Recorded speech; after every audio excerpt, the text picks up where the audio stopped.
All right, here we go. Lesson 4, practice problems. Our featured athlete is Charles Barkley. This is his 88 Fleer card. Why did I buy Charles Barkley's 88 Fleer card? Well, I'll tell you why. Every year in Lake Tahoe, it's super fun.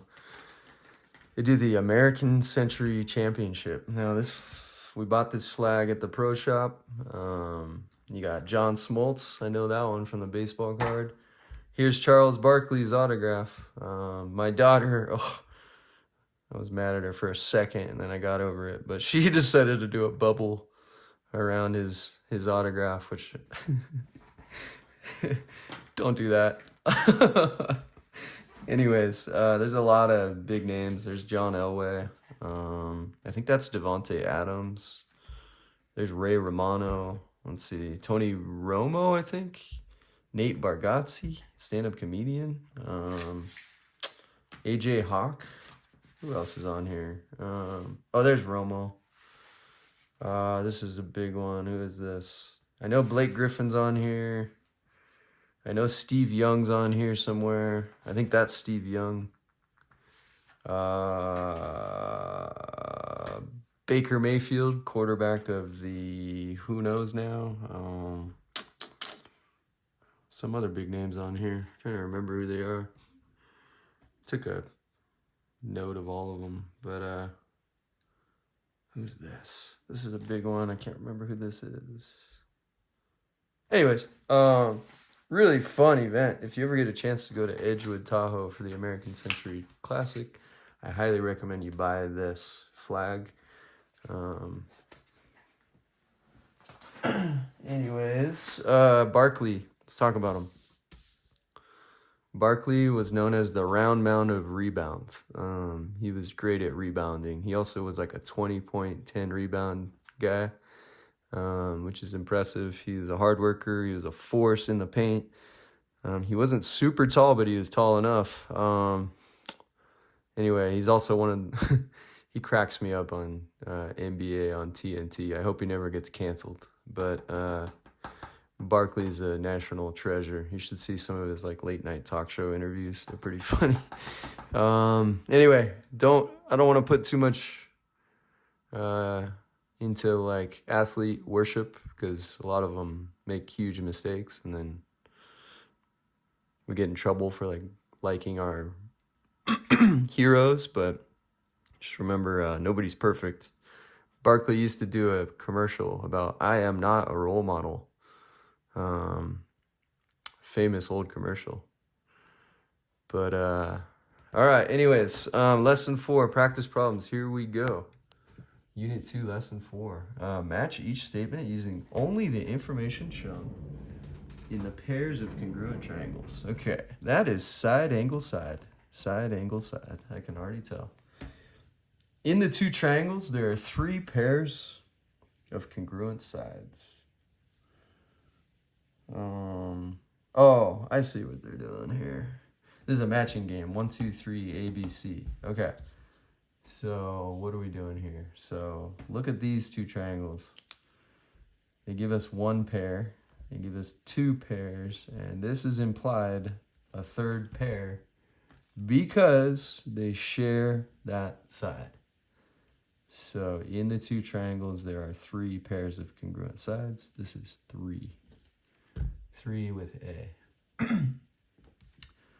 The 2 sides and the included angle. Whoa, I think this is it. 2 sides and the included angle. 2 sides and the included angle of one triangle are congruent to 2 sides and the included angle of another. That's this one. B is 1, and then this should be angle, side, angle. The 2 angles and the included side, the one that's shared, are congruent to 2 angles and the included side of another triangle. That is 2. So it's 3, 1, 2. This is known as side, angle, side, triangle congruence. This is known as angle, side, angle, triangle congruence. This is known as super silly snake, side, side, side. Anyway, 3, 1, 2. All right, sketch the unique triangles that can be made with angle measures of 40 and 100 and side length 3. Okay, so let's just knock it out real quick. Let's go. Here's what we're gonna do. I'm just gonna create side length of 3 inches.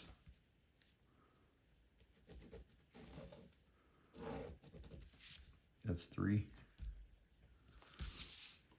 Now I'm going to create an angle of 40 and 100. So to create an angle of 40, you just do this. Put the center on the center and the line on the line. Center on the center, line on the line, mark a 40. Put a tiny little dot. There's a 40. And then let's do 100 right here. Hopefully I don't run out of room. All right, so obtuse angle, center on the center. This line, this black line on the protractor on the line that I just drew. Mark 100, which is right here. Just put a little dot right there. It's just barely more than 90, as you can see. Draw a little line, and now you got 100 and a 40 and a 3 side length. Sketch the unique triangles that can be made with 40 and 100 and a side length of 3. All right. All right. See where you're going. What's this? Dot. Dot.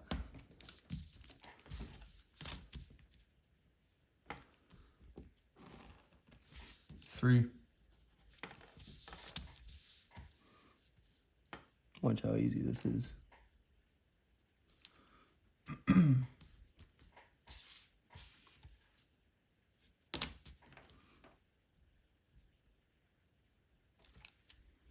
Little tricks of the trade here.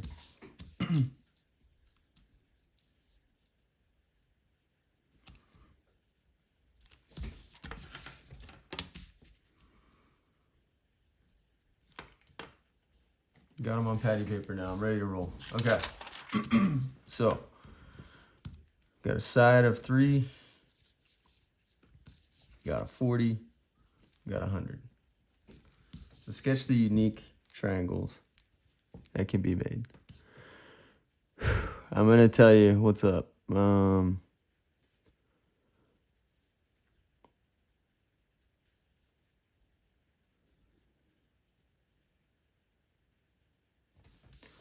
All right, here we go. Let's do a 40.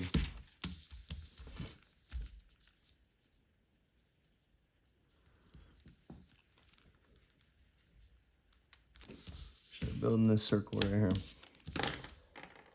Circle, triangle. See? Math teachers still make mistakes. All right, here's your 40.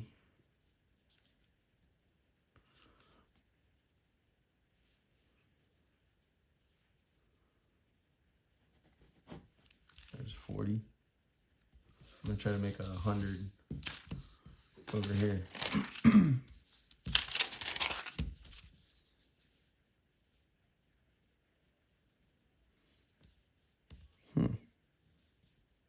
Can't be a side length of 3. See, this is gonna intersect here. Maybe right here though. Maybe right there, right there. Right there. I don't know, maybe. There you go. A tiny bit more.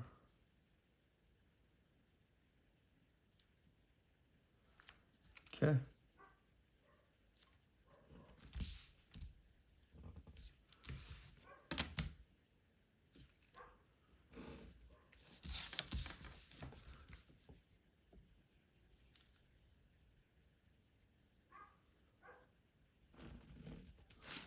So you got a 40, 100, and the side is 3. All right. So the two angles and then a side like that's the non-included side. That's that option. There's one option. I'm gonna try one where the triangle takes this shape.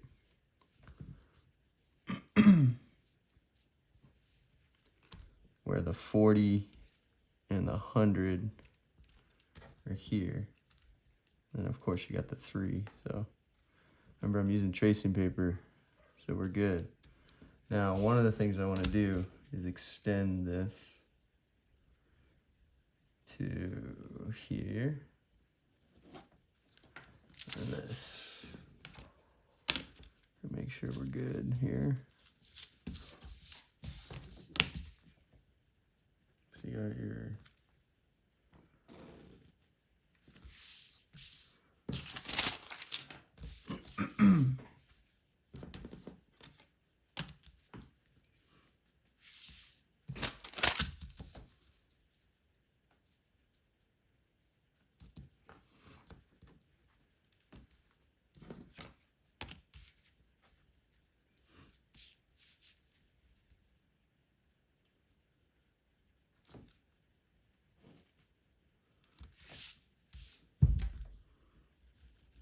okay. There, and there.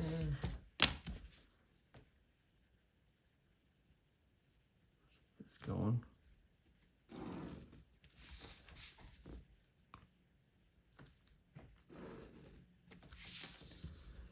There's a 3, 140.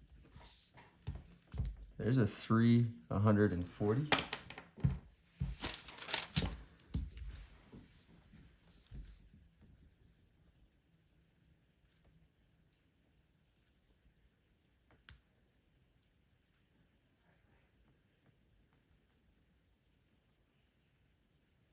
These are the only two possibilities.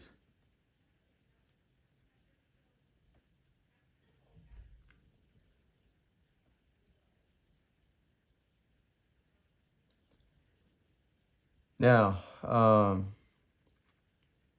the reason being, gosh, I would have wanted to start that one over. If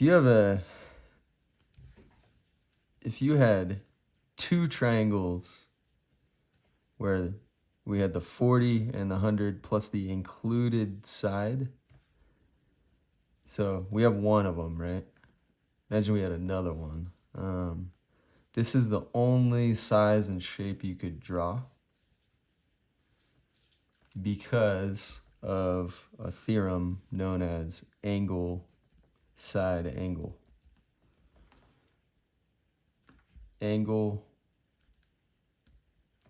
side angle. So if you had a 40, 100, and a 3 as the included side, this is the only size and shape triangle because there's something called angle side angle triangle congruence. Now, the only other possibility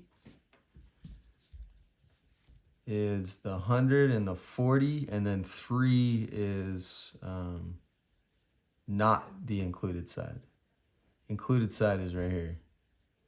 We're at 100 and a 40. Here's the included side.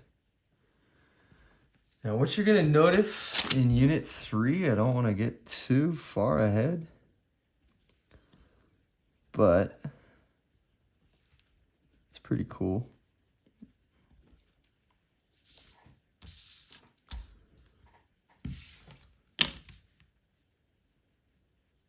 These two triangles are clearly not congruent. They're not. Because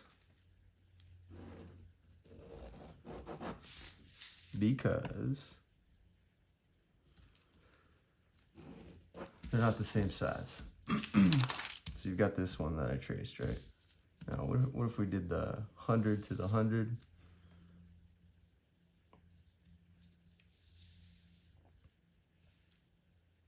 Whoa, weird.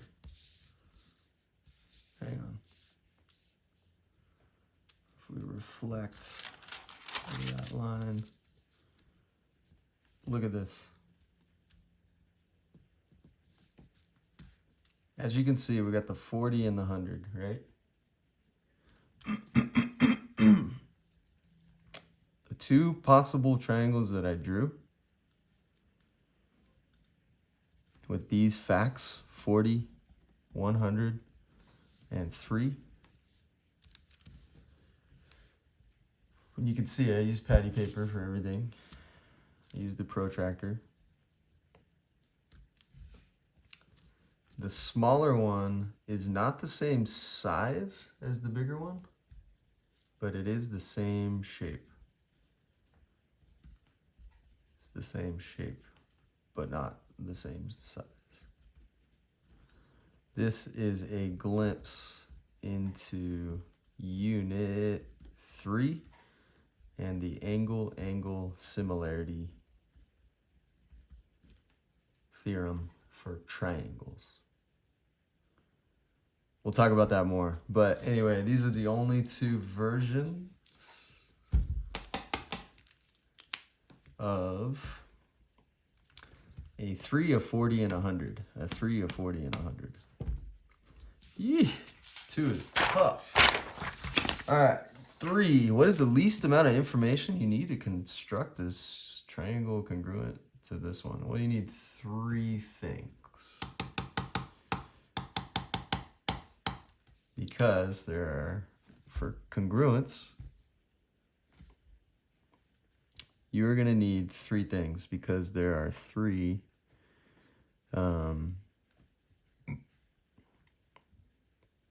congruence theorems I will teach you. First is side, angle, side. Second is angle, side, angle. And last is side, side, side. I just showed you in the last problem why angle, angle, side is not enough. We'll show it again with a better proof. But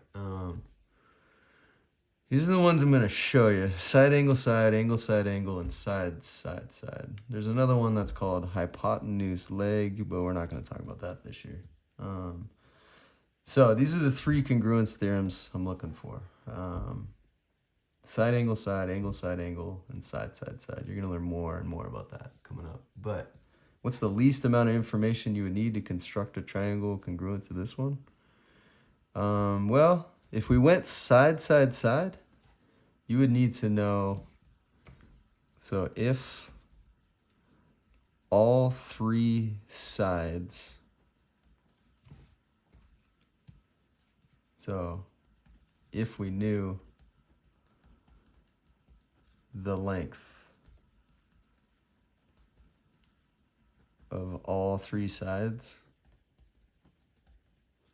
we could construct a triangle congruent to JKL. For angle, side, angle, this is side, side, side.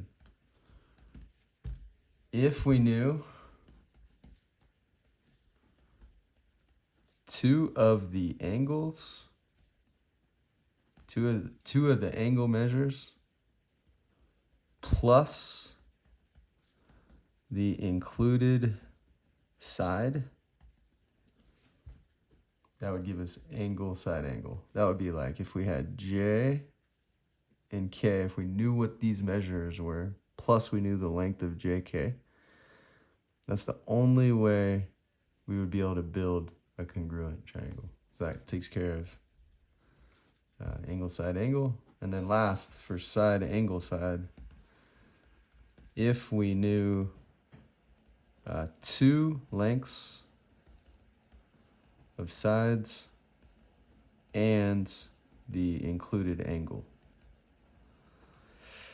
So, for instance, if we knew LK's length and we knew JK's length and we knew this angle,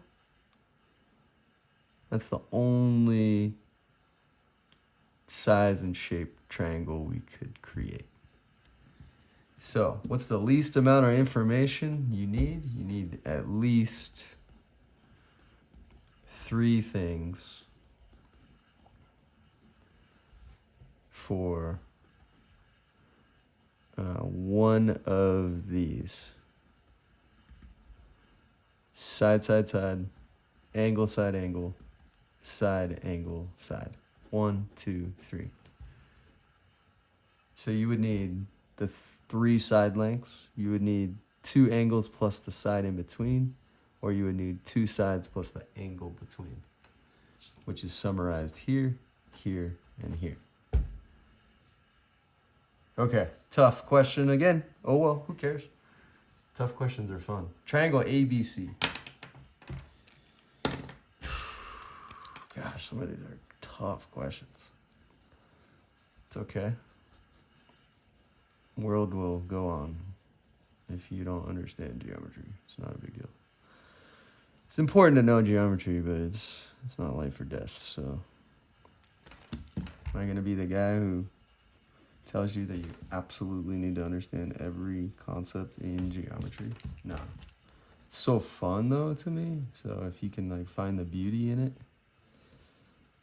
it'll really engage your brain and hit you with tough challenges, which I love. I love trying tough problems because it's like every other problem I face, I'm like, yeah, it's nothing compared to some of these geometry problems. All right, triangle ABC is congruent to EDF.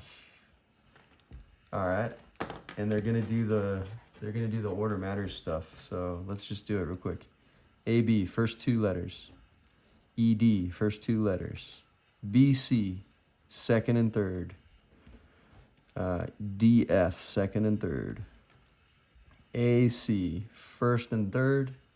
EF, first and third. 1, 2, 3. All right. Okay, let's mark the angles. A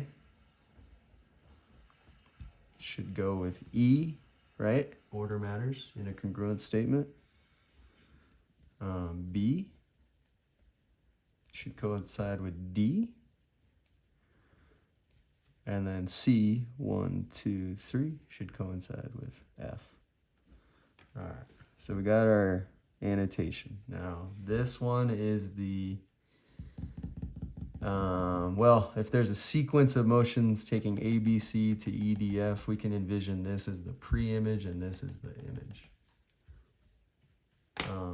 Because I annotated the diagram, patty paper is probably not necessary.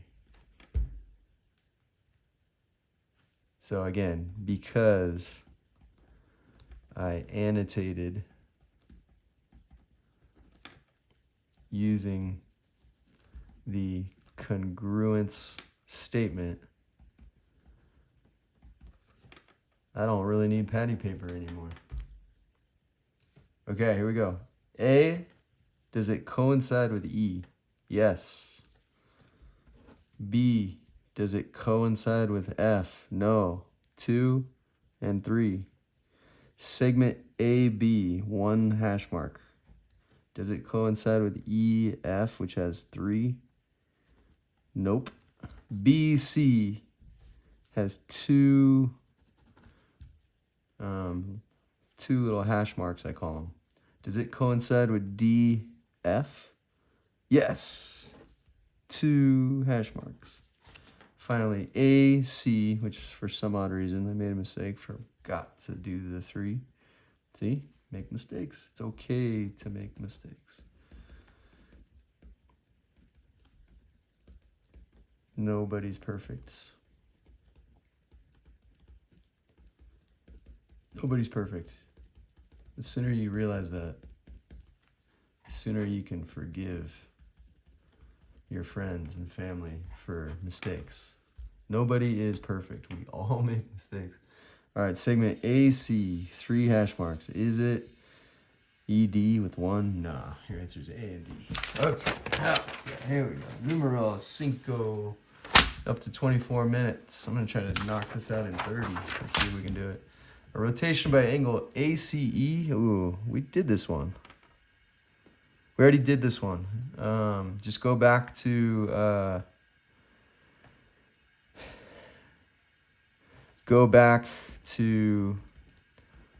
practice problems from Unit 2, Lesson 3. This is the same problem. They hit you again with it in Lesson 4. See? Repetition is the mother of learning.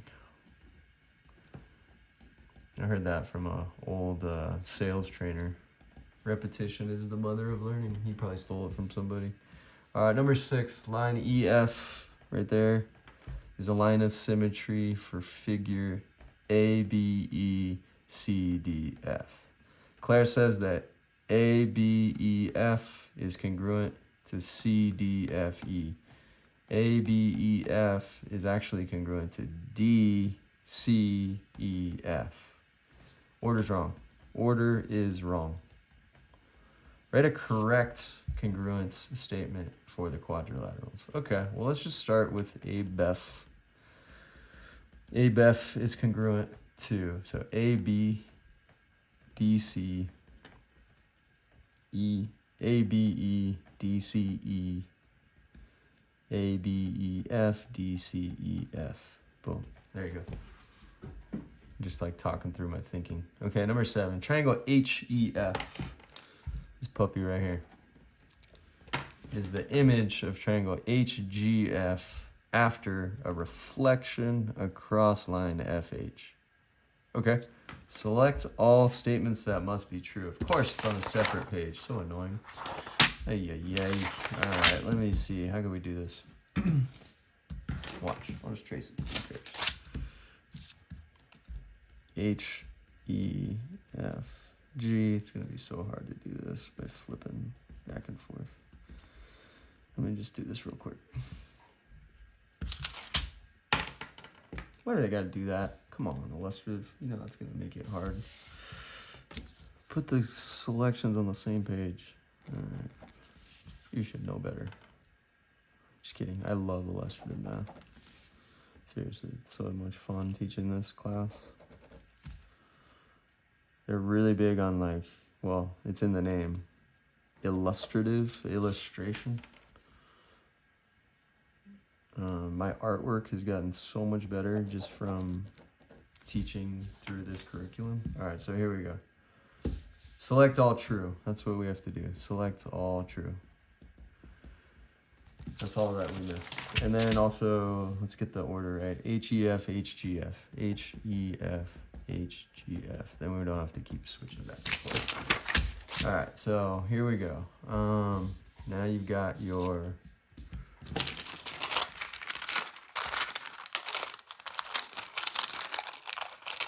problem,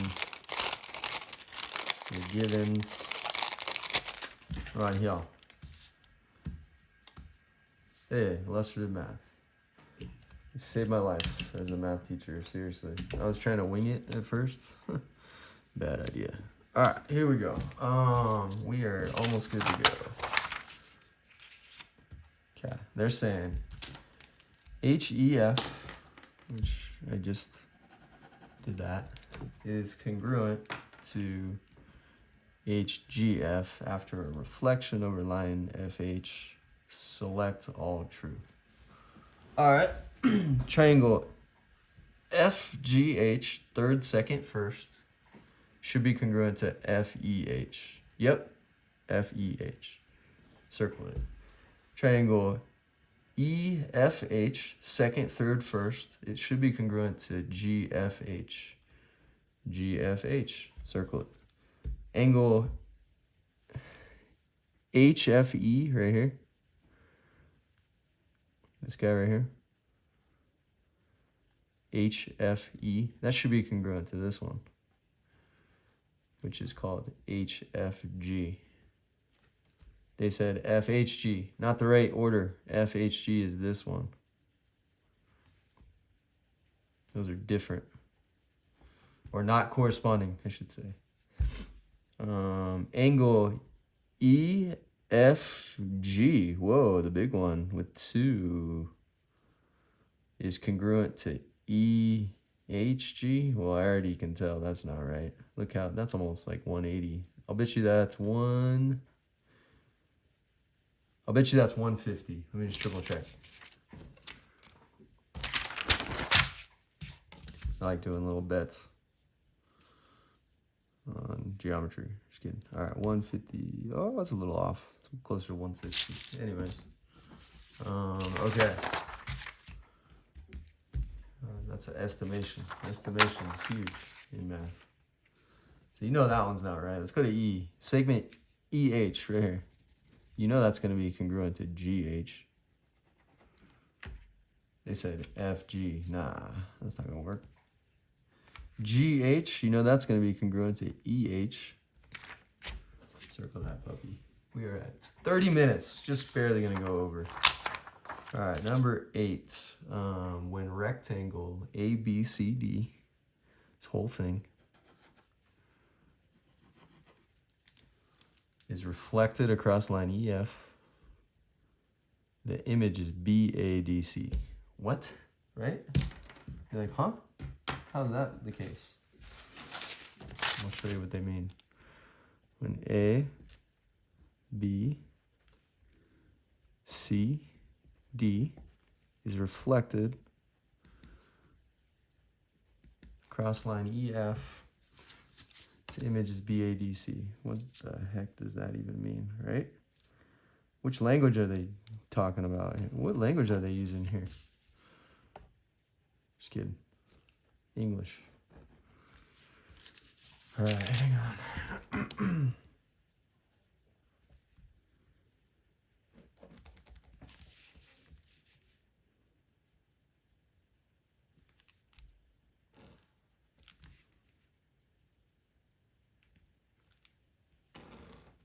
Okay, so what they're saying is when ABCD is reflected over EF, remember, E and F are going to stay put because they're on the line of reflection. So make sure that happens. So EF stay put. Anyway, once we reflect the image, do you see? A, B, C, D. You see the image is B, A, D, C. That's what they're saying. How do you know that segment AD is congruent to BC? So another thing you could do is go A, B, C, D, congruent to B, A, D, C. So how do you know AD is congruent to BC? These are going to be corresponding parts of congruent figures, because that's the order. First and last, first and last. If you want to do it on patty paper, you can. We're looking at AD. AD right here. When you flip it, or reflect it, sorry, over line EF, oh, BC. Got it. Remember, reflections preserve congruence. Okay. Corresponding parts of congruent figures are congruent. Cool. So you could go with the congruent statement and match up the corresponding parts. Could have gone with patty paper, knowing about what we did in Unit 1. Anyways, the key is that corresponding parts of congruent figures are congruent. All right, this design began from the construction of a regular hexagon. I'll show you how that works.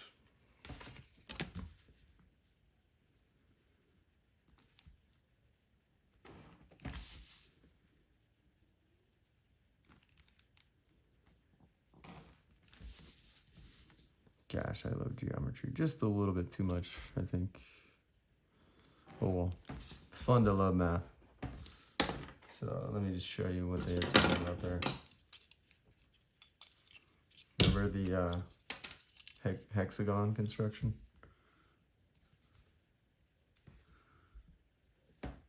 See if I can nail it. so hard sometimes.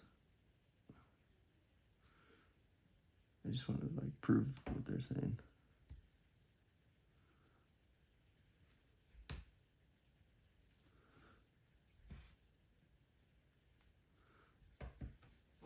Of course, pen doesn't work. Maybe I can get it to work. Hang on. What tricks of the trade? Come on, pen work, so I don't have to change the compass. All right, cool. Okay, here we go. What they're saying is that this isn't gonna be perfect because the compass does make some mistakes, and I'm a human being. All right.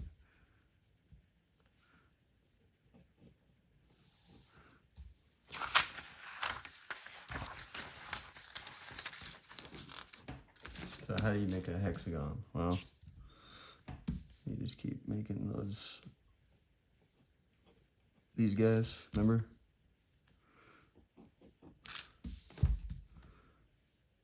That's how you do a hexagon construction from Unit 1. Just the foundation of it, of everything we're learning. Anyway, there you go. So the hexagon, again, let's look at it. It's this one in red.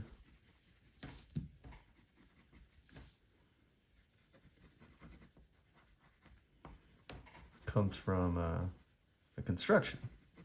I just did it kind of backwards, but I wanted to explain what they're talking about. Okay, so this design began from the construction of a regular hexagon. Describe a rigid motion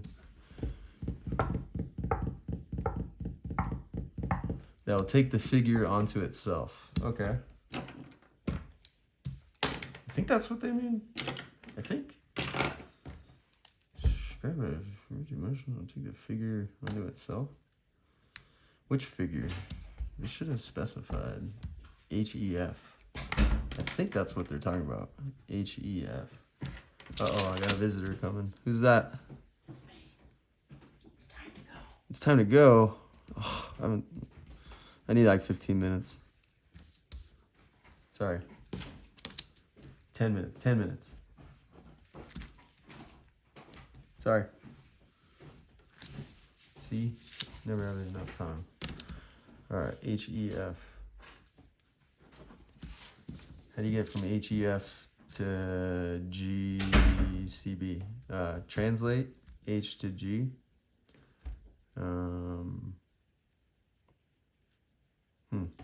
Nope. Watch this. Translate E to C. Reflect over BC. I'll get you there. Okay, I gotta go. Shoot, family's calling. All right, bye.